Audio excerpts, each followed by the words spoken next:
महाडचा चौदार तळा सत्याग्रह, समतेचा महासंग्राम. पाणी निसर्गाने सर्वांना दिलेली एक विनामूल्य देणगी. पण मित्रांनो, तुम्हाला माहीत आहे का की याच पाण्यासाठी आपल्या देशात फार मोठा संघर्ष झाला होता. एक असा लढा ज्याने केवळ तहान भागवली नाही, तर करोडो शोषितांना त्यांच्या मानवी हक्काची जाणीव करून दिली. 14 एप्रिल भारतरत्न डॉक्टर बाबासाहेब आंबेडकरांची जयंती. या निमित्ताने आज आपण जाणून घेणार आहोत महाडच्या त्या ऐतिहासिक चौदार तळ्याच्या सत्याग्रहाची थक्क करणारी यशोगाथा. 1927 चा तो काळ समाजात अस्पृश्यतेचे सावट गडद होते.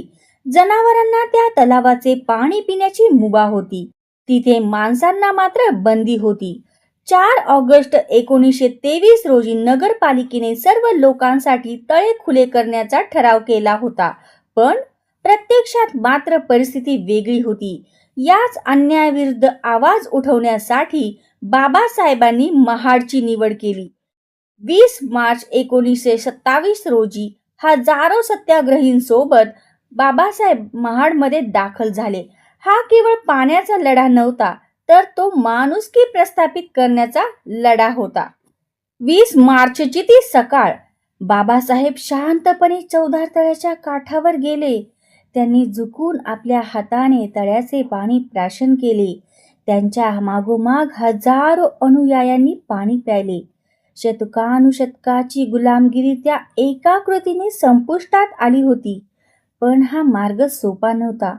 या घटनेनंतर काही सनातनी लोकांनी अफवा पसरवून दंगल घडवून आणली.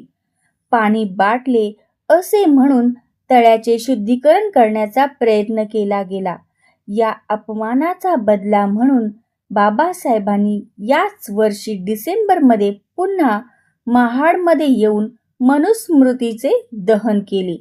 हा क्रांतिकारी निर्णय समतेच्या दिशेने टाकलेले सर्वात मोठे पाऊल होते. आज चौदार तळे हे केवळ एक स्मारक नाही, तर ते लोकशाहीचे तीर्थक्षेत्र बनले आहे. तिथे गेल्यावर आजही बाबासाहेबांच्या त्या संघर्षाची जाणीव होते. दरवर्षी लाखो लोक तिथे नतमस्तक व्हायला येतात. बाबासाहेबांनी आपल्याला शिकवले की गुलामाला आणि गुलामीची जाणीव करून द्या. गुलामाला त्याच्या गुलामीची जाणीव करून द्या, म्हणजे तो बंड करून उठेल. महाडचा हा लढा त्या आत्मसन्मानाचे प्रतीक आहे.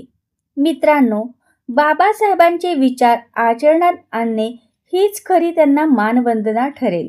महाडच्या या क्रांतीबद्दल तुम्हाला काय वाटते? कमेंट्समध्ये जय भीम लिहून नक्की सांगा. तुम्हा सर्वांना महामानव डॉक्टर बाबासाहेब आंबेडकर जयंतीच्या हार्दिक हार्दिक शुभेच्छा. अशाच ऐतिहासिक आणि प्रेरणादायी कथांसाठी आमच्या चॅनलला सबस्क्राईब करा.